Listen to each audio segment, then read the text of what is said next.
What's up, everybody? Welcome back to That BS Guy, your one-stop shop for everything bariatric surgery related. And I'm back from traveling. I know that some of you are really looking forward to me being back. Some of you didn't really care. Maybe this is your first video. I don't know. Point is it was a fun journey. I'll talk about that in just a second, since this is the update video. But ultimately, I just want to talk about, my stats first and kind of where I'm at, how that all this worked while I was on the road for about 12 days, both for work and pleasure. So the first things first, stats. So I had my surgery at Mi Doctor Hospital in Tijuana, Mexico, through the service called Mexico Bariatric Center, and my starting pre-operation weight was, the heaviest I was 378 pounds.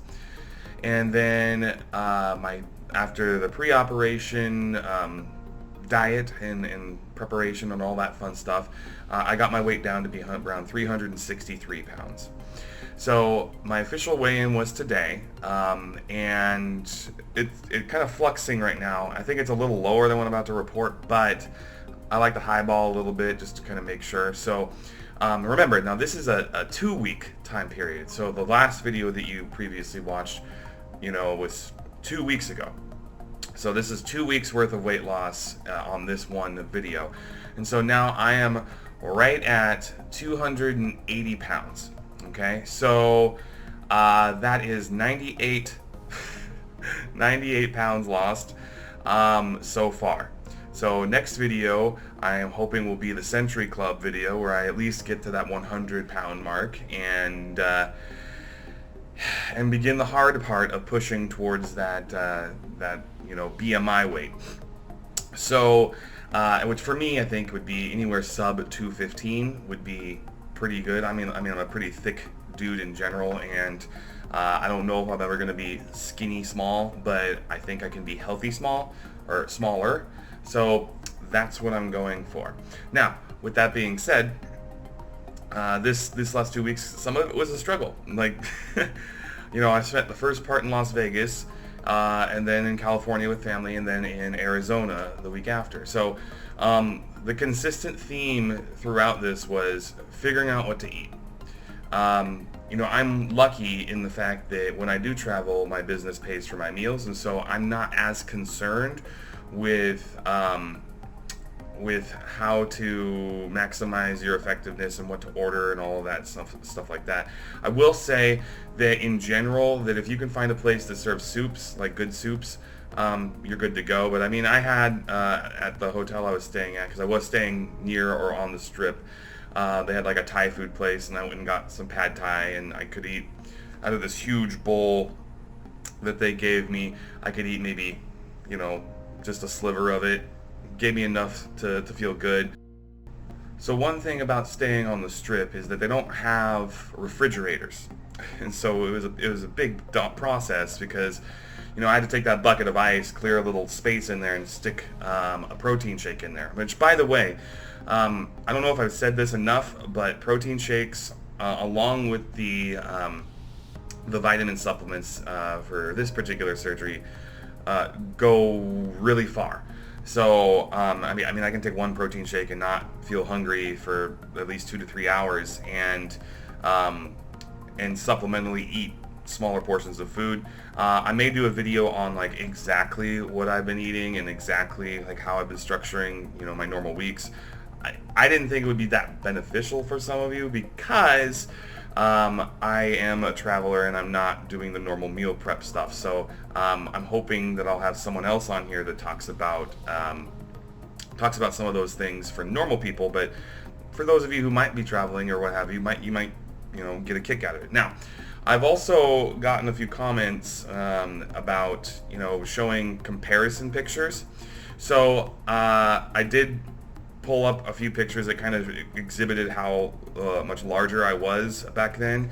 I'm gonna go over here for a second, and I'll be right over here, and I'll be kind of comparing it. So this first one was when I was visiting Mexico, and I was visiting with some family, and you can see that I'm relatively big, and it's very round. The face is much more rounded.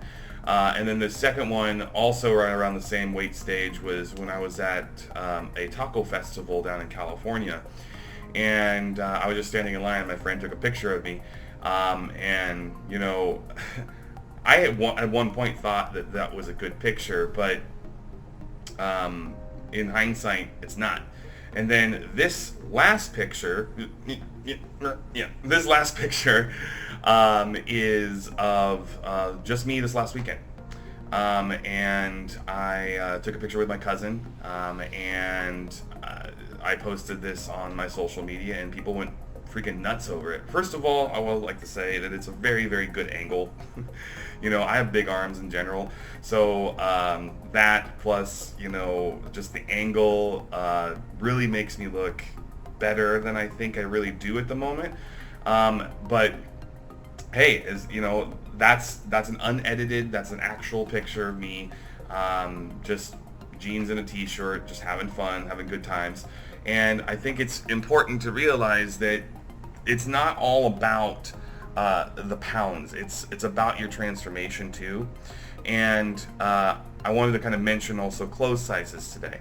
So when I was first starting my weight loss journey pre-surgery, I was wearing a larger 3X shirt, all right, and a size 48 pants.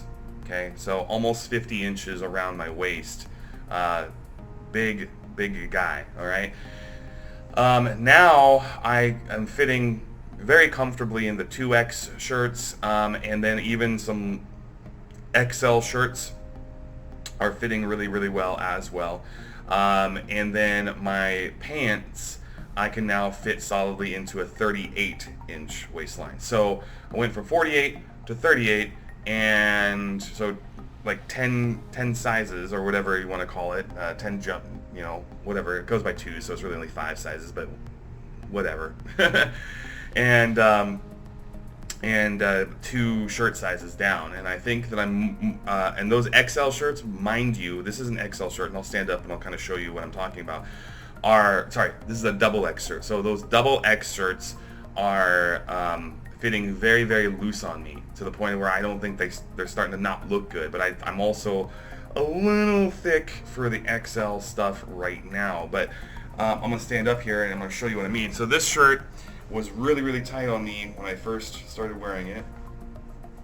Now it's completely loose, hangs all the way down, and you know, I'm starting to get a slope here, which is kind of nice, you know, and you know, you can kind of see that my belly doesn't have that huge. It's not out here anymore. It's just right kind of here.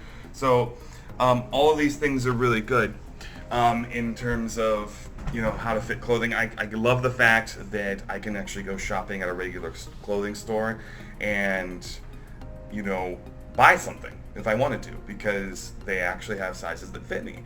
Now, I will say that shopping right now, if you decide to go through the surgery, shopping right now is bad, because anything that I wear, within a month, I'm not going to be able to wear it anymore. So my entire wardrobe right now is just it's been obliterated. It's in shambles. And I'm okay with that. I mean, I'm not spending a lot of money on food. I have been drinking a little bit more, and I'm going to tell you right now, a little bit goes a long way, particularly if you're depending on the bartender, of course. But for the most part, I mean, it's just been a pretty consistent journey. Now, as far as the foods I'm eating, just, you know, once again, protein shakes, string cheese has been a big staple.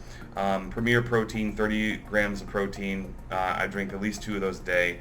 I do sometimes when I'm traveling, I'll do like a grande scrambler bacon or whatever it is from Taco Bell, and I'll eat half of it and then I'll be done. And that'll fill me completely up.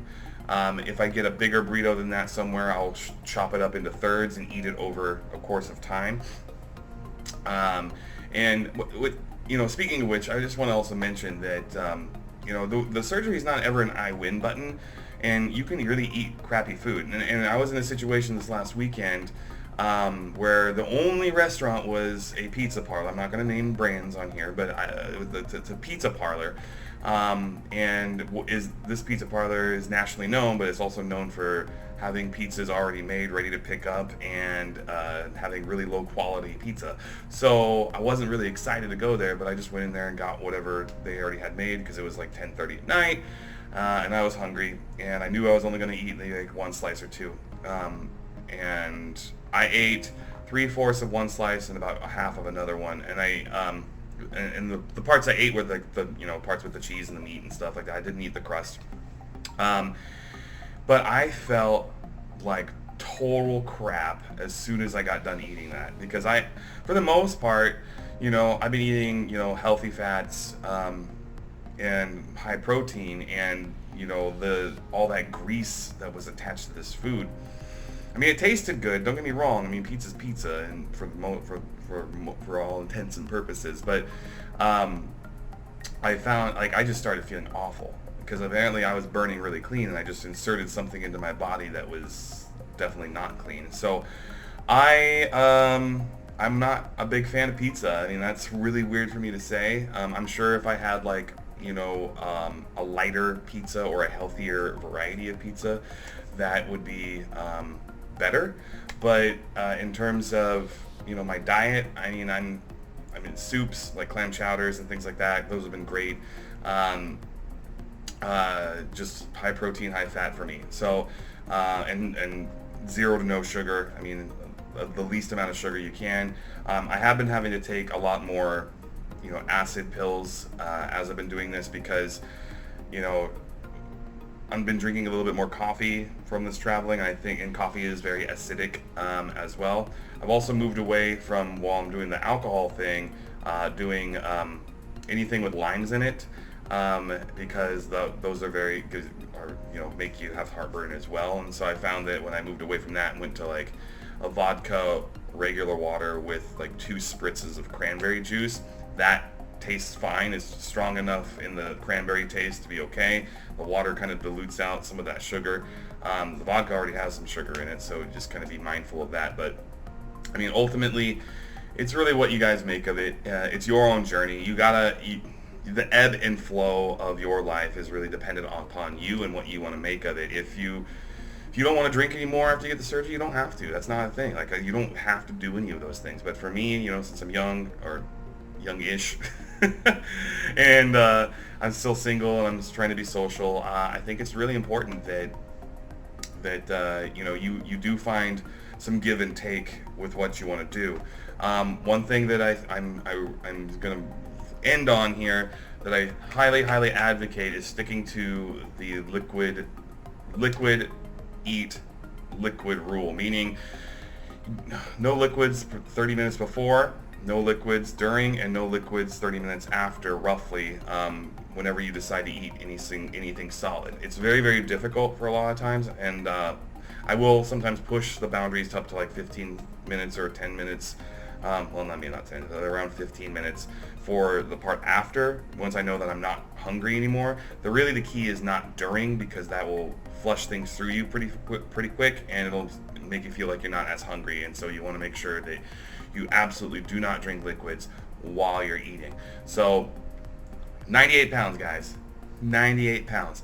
I'm going to be making an announcement video here soon, as all of the parameters have been finalized. I can't really mention anything more than that just yet, but I can say this, that I'm 99% sure that there is going to be a benefit, an actual benefit. If you're looking at these videos and want to do and are wanting to have bariatric surgery, I think what's about to happen will help minimize some of those costs for you.